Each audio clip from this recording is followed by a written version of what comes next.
Who's got a better shot of drafting the QB1 of their future, the Jets or Giants? Let's talk about it. Let's bring in Frankie Vittorini of UStadium and, of course, the Gang's All Here podcast.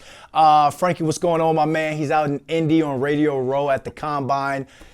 What's the vibes like right now out there? What is this, like day 3, day 4? So we're on day 5 technically because it started on Monday. I got here yesterday, so I'm a little bit late, like I always am for everything.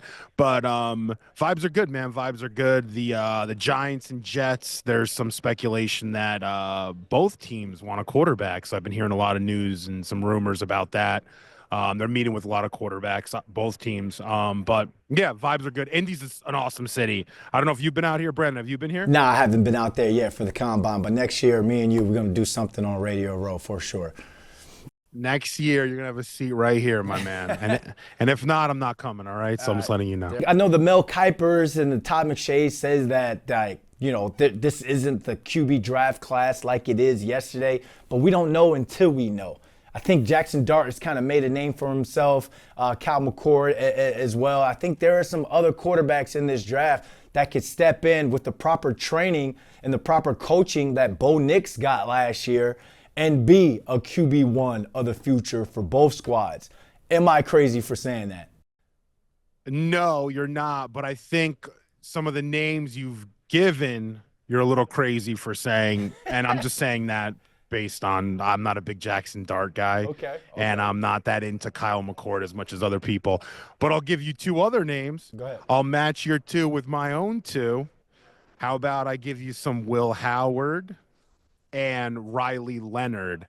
So those are 2 quarterbacks whom I think, give it, I don't know, 2-3 years, I'll be starting one of the 2. I'll put my name on it. One of the 2 are going to be a starter for a good team in this league. Will Howard, you know the history, or if you don't, all he does is win, baby. All he does is win. Won this past championship when he was at Kansas State. Also won their conference. He constantly puts his team in a position to make plays, gets the ball exactly where he needs to give his receivers yak. Will Howard is big time, and I don't think enough people are talking about him. I think the age gap between him and some of the younger quarterbacks in this draft is sort of turning some scouts off and some teams. But we saw that last year with Bo Nix, and that caused him to sort of fall outside of the top 10. Will Howard can make any throw, and he can move. And I'm telling you, he can move better than a lot of the quarterbacks at the top of this draft, including someone you brought up, Shedeur Sanders. Will Howard athletically is much more athletic than Shedeur Sanders.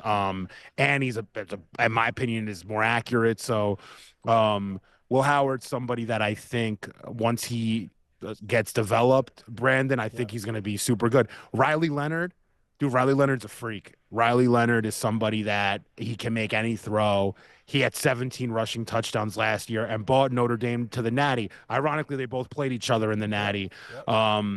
I like both of those kids. But this year, this draft, Brandon, there are more quarterbacks that I have faith in as outside the consensus top 3 or top 4 names than the guys in that top 3 or 4 outside of Cam Ward. I'm a Cam Ward fan, but Shedeur, Jalen Milroe, Jackson Dart, I don't find that I like those guys as much as I do the Will Howards, Riley Leonards, and then I'll throw you Kyle McCord.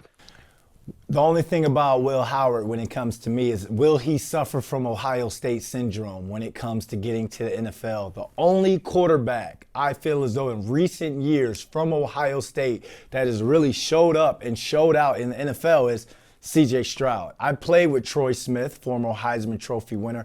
I forget the name of the guy who passed away, Dwayne Haskins.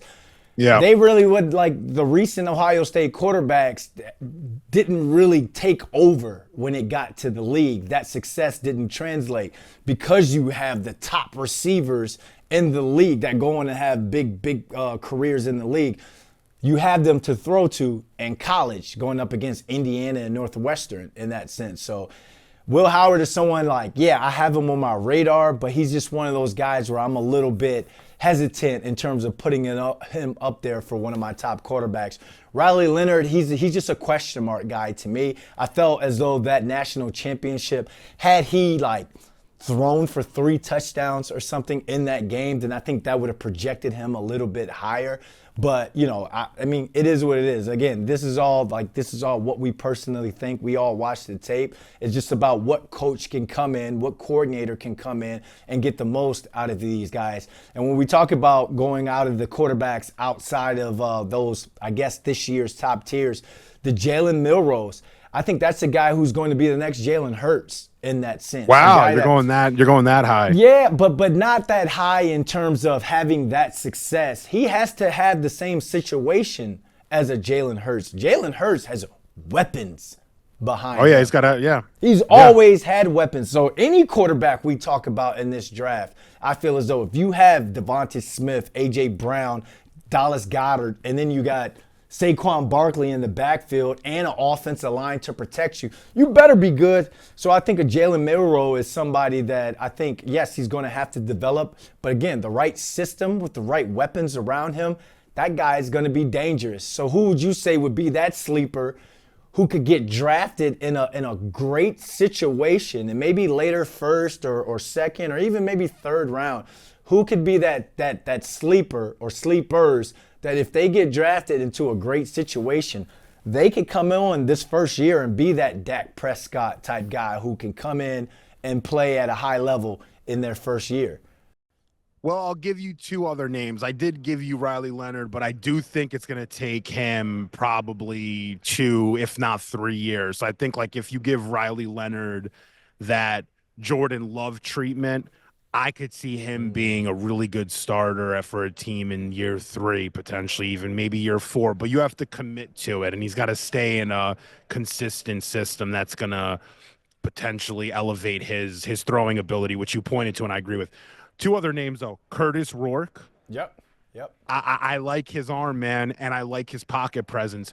Sometimes the quarterbacks, Brandon, that the ones that make it look easy, the ones that it looks like, how are they moving the ball down the field? I mean, we said it our whole lives about Tom Brady. Yeah. How does he just keep moving the ball down the field and moving it? Like nothing looks impressive, but it's dink and dunk.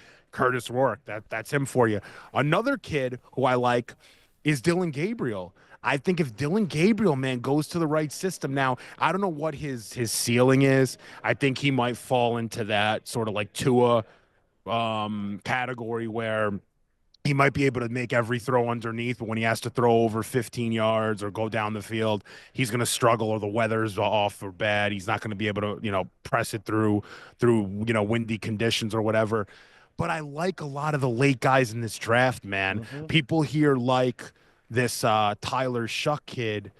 I'm not the biggest fan, just to be honest. I'm not going to talk badly about the kid, but I just think he's whatever. He's Davis Mills to me. Like, what are you going to do with a kid like that? But people like him here. Yeah. People think he's like QB2. I mean, Howard Cosell thought he was QB2, and somebody from Pro Football Focus I was arguing with before said he's QB3. I'm like, QB3? Tyler Shuck, really? But that's the thing. QB3 here, and when you're talking to scouts around here, is all over the place. You have names from Will Howard to Tyler Shuck to Curtis Rourke to Milroe to Jackson Dart. I mean, the consensus is really Cam Ward and Shador.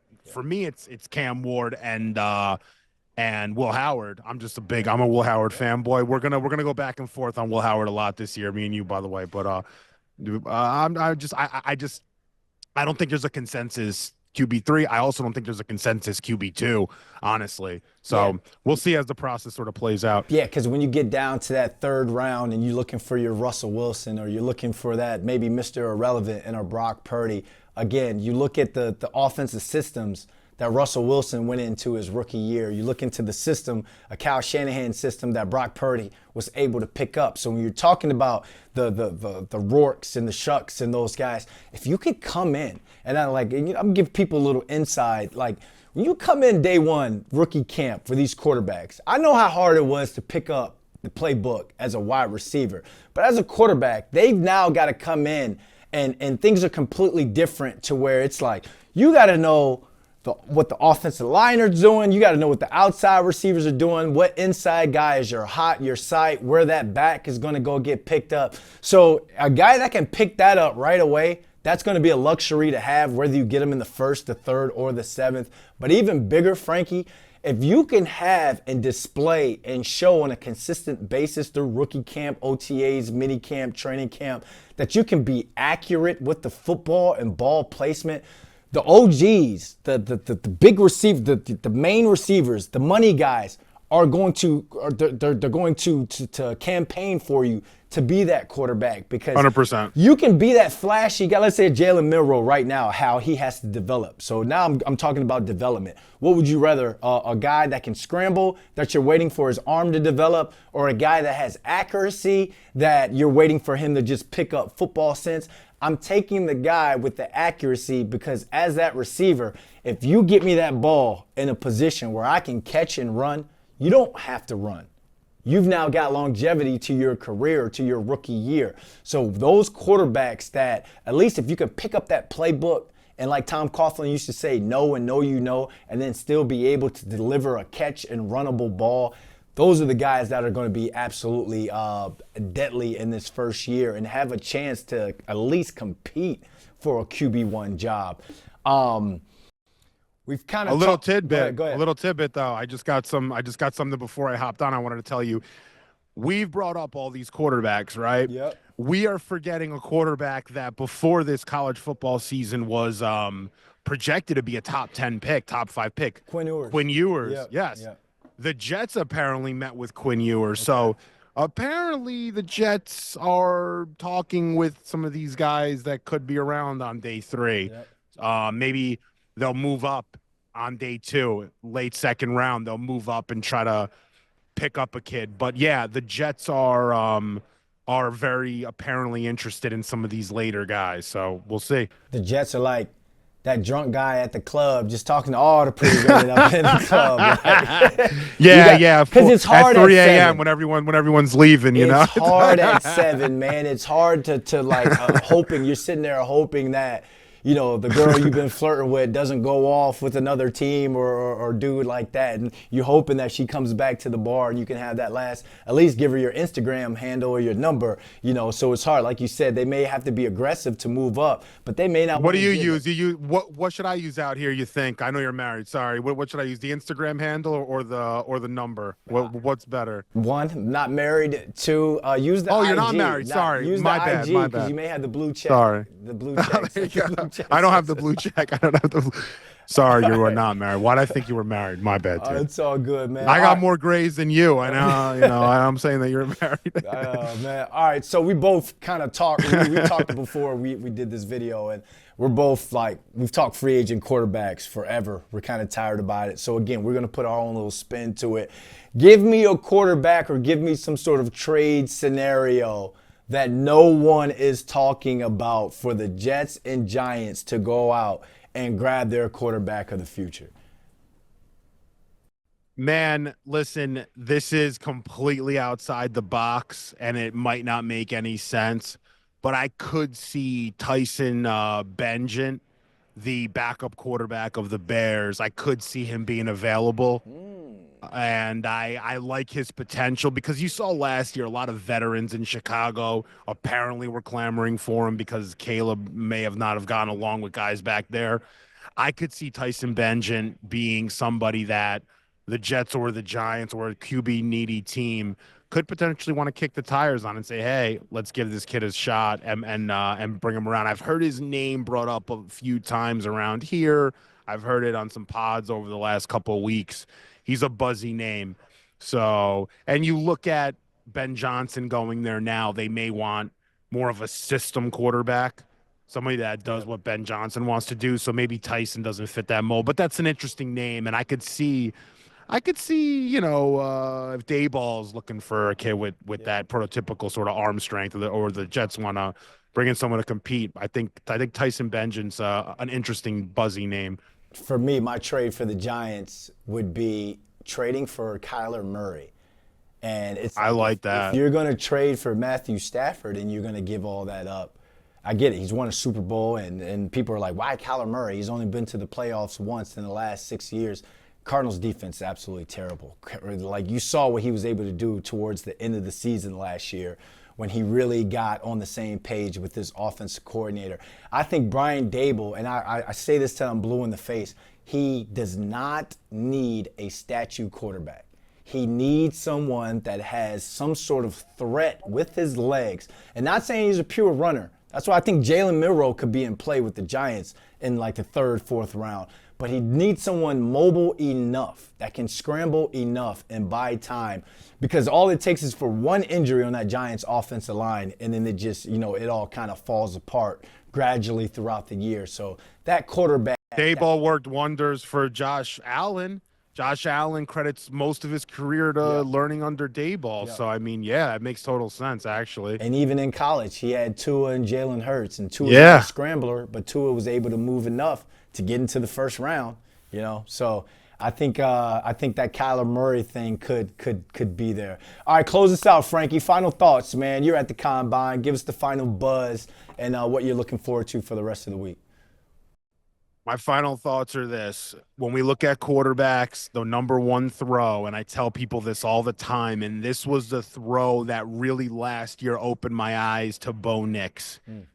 It's not the throws across the middle. It's not those crossing routes that are sort of easy to hit across the middle. Look at those deep sideline throws. Look at those throws 17 to 20 yards into the boundary on the sideline. I want to see how many quarterbacks can make that throw consistently, because I'll say this. Last year, I remember seeing J.J. McCarthy not able to consistently make that throw, able sailing balls off into the bleachers.